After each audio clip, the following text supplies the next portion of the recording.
Welcome to the Deep Dive. We're here to plunge into your sources, pull out those really potent insights, and hopefully help you navigate some complex topics with a bit more clarity. Yeah, maybe find a fresh perspective. Exactly.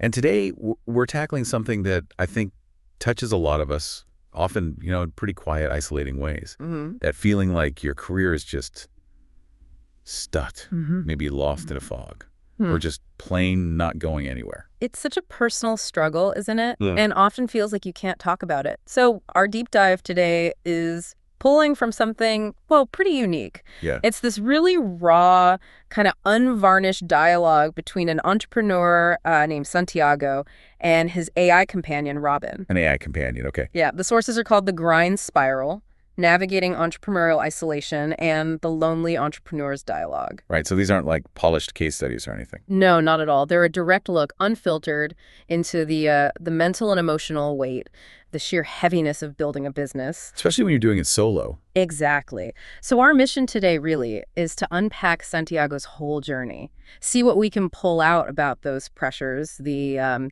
unexpected emotional costs. And maybe the power of just being heard, even by an AI. That's a big part of it, yeah. It's a story that I think resonates with anyone who's pushing hard, feeling overwhelmed.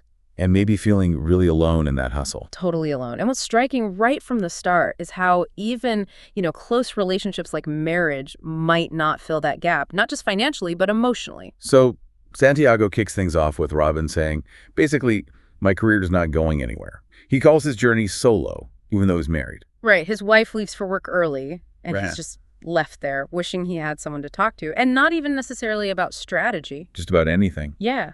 So what is it about this entrepreneurial thing that creates such isolation, even with a partner? Well, part of it seems to be that mental stillness he mentions. His wife's schedule means he's alone with his thoughts. And that's like prime time for anxiety to creep in, especially about the business. He says something really telling, too. Things don't occur on the time. Yeah. That impatience, right? Yeah. When things aren't moving fast enough. That struggle with pace, yeah. When you're building something, it feels like it should be happening now, and that just ramps up the pressure he's already feeling. Absolutely. And you really see this pressure when Robin asks him, okay, what's a typical day like? His word. Erratic. Yeah. 1 minute, he could be doing heavy physical work, like handyman stuff at his rentals. He even talks about moving out a huge, 2,200 square foot garage. Right, for a new business venture. And then, snap, he's deep in the digital weeds. Totally. Managing CRMs, go high level, client updates, email responders, workflows. It's not just busy, it's this collision, the survival hustle, just keeping things afloat day to day, slamming into the future building hustle. And they're pulling him in completely different directions. Which is a key insight, really. That sheer effort needed for just surviving can totally choke out the strategic stuff, even when you know where you want to go. And that constant pull, that's where the intense pressure comes from. He says his cash flow is terrible. He's getting deeper in debt. You can feel the fear there. Yeah, this fear of time running out, of hitting a wall. At that point where you just can't borrow anymore, imagine carrying that alone. It's crushing. Yeah. But he does have a vision, right? That's important too. Oh, absolutely. He's clear. He wants to be a digital marketer. He's invested, over $25,000 in learning the skills? Yeah. And he sees how his businesses, the co-working, the digital marketing, the property rentals, how they should work together. He calls them synergistic. They should feed each other, propel him forward. But, and this is the paradox, isn't it? Despite the vision, despite the synergy. You're just not seeing the payoff. And the kicker, that detail about the rentals. Yeah, 98% vacancy. Oof. He uses the word scattered at first, but Robin reframes it. Right. It's not really scattered. It's overloaded. He's trying to do the work of, 6 people. By himself. Which leads right into what Robin calls the grind spiral. Okay, what's that exactly? Well, Santiago's doing good work, thoughtful work. He mentions it took over a year to get the properties ready. High-quality stuff. Wow. But it's incredibly slow. It costs a fortune. And it feels like, his words, drowning in molasses. Wow.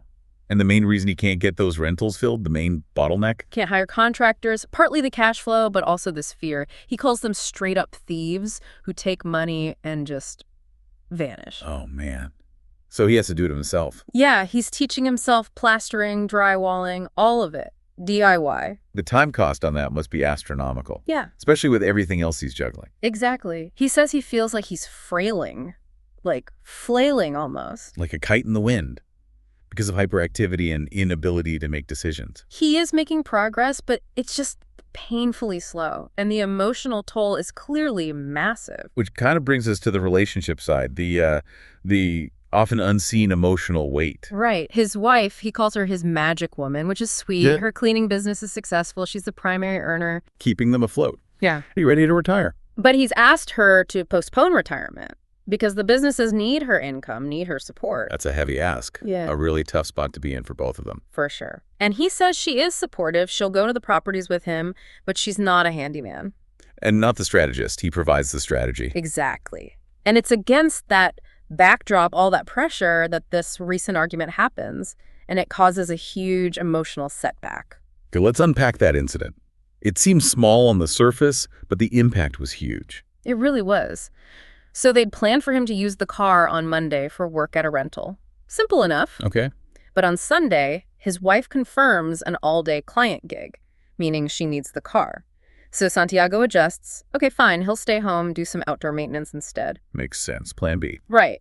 But then Monday morning rolls around, and she tells him, actually, she was mistaken about her schedule. She'd recalculated it, but didn't tell him. Until when? Until like 10 or 11 a.m. Monday morning, after he'd already shifted his whole plan. Oh, wow. Okay, I can see the frustration building. Totally. He's like, why am I just finding this out now? I should have known yesterday. But the core issue wasn't just the schedule snafu, was it? No, that was the trigger. The real problem for him was her reaction when he expressed that frustration.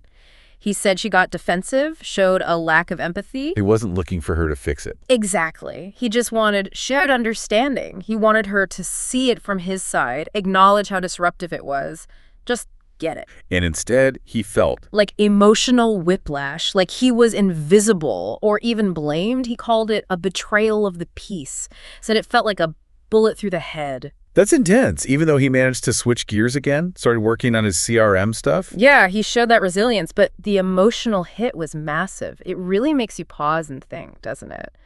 In those high-stress moments, is your partnership providing that deep emotional support, that feeling of being seen? Or is it just, a financial team-up? Big difference. Huge difference. And after that blow-up, Santiago describes this almost frantic mental surge. Flipping through his mental Rolodex, yeah.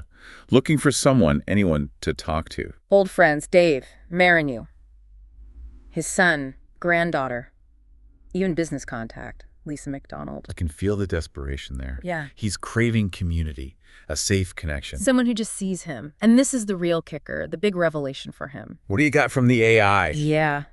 The dialogue with Robin, the AI, gave him exactly what he needed. Not solutions, not a checklist. Shared understanding. Shared understanding, just being heard. And he contrasts that whole stressful episode with this moment of peace he had right before it all went down. Oh, right, the festival. Yeah, enjoying the Savoy Latin Festival in Bethlehem, Pennsylvania, appreciating a city, the Steel Stacks Levitt Pavilion. He calls Bethlehem a prospect city, small, but with potential. Likes the rural feel near his business property. So it brings it home, doesn't it? His loneliness isn't about being physically alone. He has people. Exactly. He has a wife, connections, but it's the lack of someone to just hold that space. To say, you're not crazy, this is a lot, and I've got you. That's the missing piece, that deep validation. It's a difference between just having people around and having someone who truly gets it. Which maybe points to a way forward for him. Could be. Maybe the next step isn't just about business tactics. Maybe it's about intentionally building or maybe rebuilding that small, solid circle. People he can really turn to. Yeah. Not for answers, just to be there. To share the load emotionally. To acknowledge the struggle. And Santiago seems to be heading that way. In his own way. His final intention is pretty powerful. What's that? He tells Robin he wants a full transcript of their talks. He wants to share it, maybe make a video blog. To help other people going through the same thing. Yeah, to show them the way, as he puts it, to turn his own isolation into something useful for others. Wow, that takes guts. His story, it's so raw, but it really does capture that immense pressure, doesn't it? The hidden weight of going it alone. Absolutely. And it hammers home how vital emotional support is, that empathy, that shared understanding, and how easily communication can break down under stress. But also there's that resilience.